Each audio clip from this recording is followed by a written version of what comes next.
Adam is not doing his job. I got deer in my garden. Dang. Stay tuned.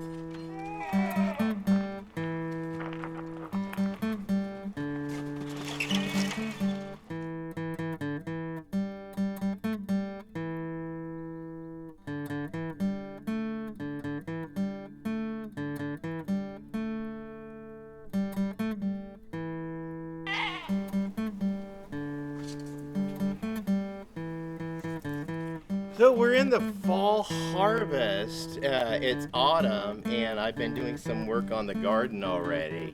Hey folks, welcome back to Pine Meadows Hobby Farm. I'm your host, Jerry Hansen. Stepped out this morning with my cup of coffee to enjoy the beautiful smoke-free morning. And doggone if there were deer in my garden.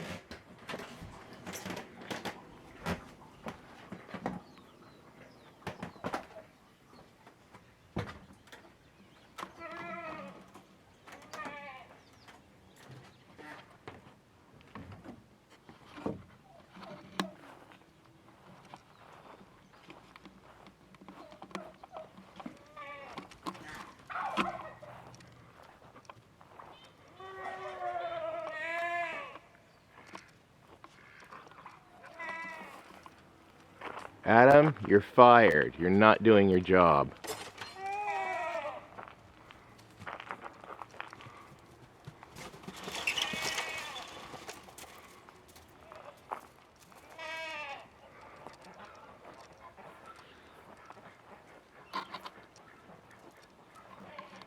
You saucy winches, you.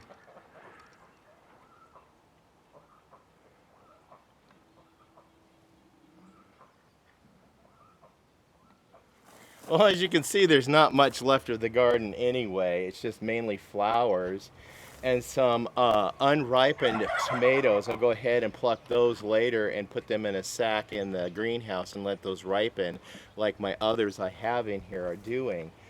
But I'm going to do some work in the garden. We're going to clean it up and get some weeds pulled and get weed barriers over the garden beds to keep weeds from growing in there. And also probably looking to see what crops I can plant through the fall.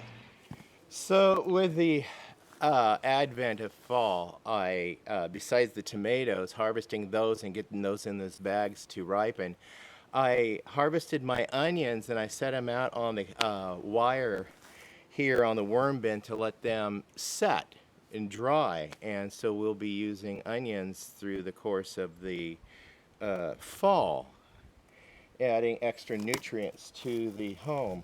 I have some stray beans here and cucumbers. I'll go ahead and process those because I'm getting ready to make some more pickles today. I also have a little bit of squash left out here. I'm going to go ahead and blanch those and get those frozen. And then I've got these 3 pumpkins that grew. Not much grew, but at least I got pumpkins for my front porch for the season. Nothing grew over here in this part of the garden. Something's trying to grow, but it just didn't pan out. My idea over there just wasn't working. So don't do that. So I did learn a lot from observation on my garden this year. Better fence. I'm going to go ahead and put a fence across this drive area for the garden to double secure the deer from getting in because they're penetrating through the fencing in my yard. I do have to fix that fencing. I've got to go buy material, but right now it's just no more improvements that's going to cost money is in the budget unless I can get it free from Craigslist, and I'll be watching Craigslist. Yeah, with the fencing I need 1, 2, 3, 4. Then over there I need 5, 6, 7, 8, 9. I need about 10 of those 4x4 posts. And we're just gonna scrounge around for them. Also just noting, how many plants do I really need? When it comes to zucchini, I think my family can get away with just 2 plants. The same way with the yellow squash, because they produce so much that it's enough to last us through the next 3 seasons into the next harvest. So I think I would just go ahead and cut down on the squash because we don't need them. And the tomatoes, I overdid it on tomato plants, way overdid it on tomato plants. So I think what I'll just do is I'll go with maybe 4 tomato plants of the bigger tomatoes so I can can those. And then we like cherry tomatoes in our salads, so I was going to go get a variety and grow a couple of cherry tomatoes. And something else I really do want to try this fall is I start working in the greenhouse and getting that going through the winter because it is heated.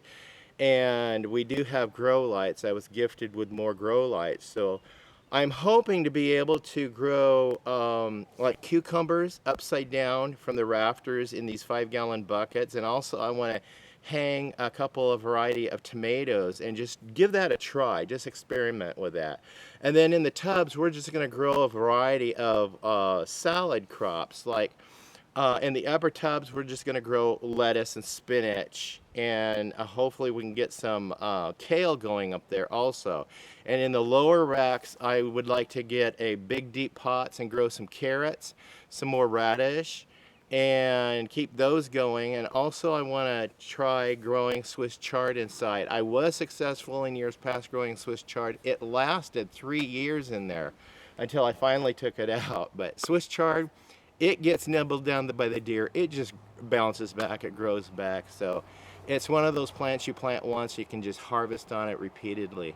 So as you can see with this bed, I've been plucking out the stuff and putting it in that bucket and sending it up to the goats. They're enjoying it. Hey, the rabbits get a little bit too.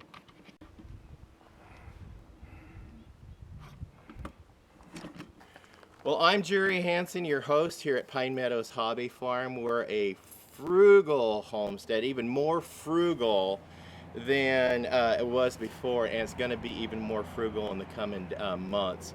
So stay tuned for that. I'm going to sit down and talk to you guys about that. And yeah, the fall harvest, the fall garden, what my plans are, what I've observed from the past year of gardening, and still learning new concepts on our little eco climate here. It's a microclimate. No matter where you live, it's a microclimate. So it helps to be observant from year to year to know what works for you, because none of the books that are written on gardening does not necessarily take into account your microclimate, and that's what we have to pay attention to here. And just observe. You'll become more successful once you get to know your land and you get into the rhythm with your land. So yeah, fall garden, harvesting, deer in the garden, hey, that's protein. We could harvest some of that too. So stay tuned to more videos. You can do that by subscribing, then clicking that bell icon. That'll alert you to new videos as I do upload them. Hey, give us a thumbs up, like the show. It helps with the algorithm. And with us becoming even more frugal, man, you guys can help me out a lot just by sharing my videos on your social media platforms to engage a bigger audience, because that's probably going to help us a lot in the coming days. Yeah, there's a big announcement I have to make, and it's coming soon, so stay tuned to that. Please be safe. Please always, always be kind. We'll see you guys in the next episode. Bye-bye now.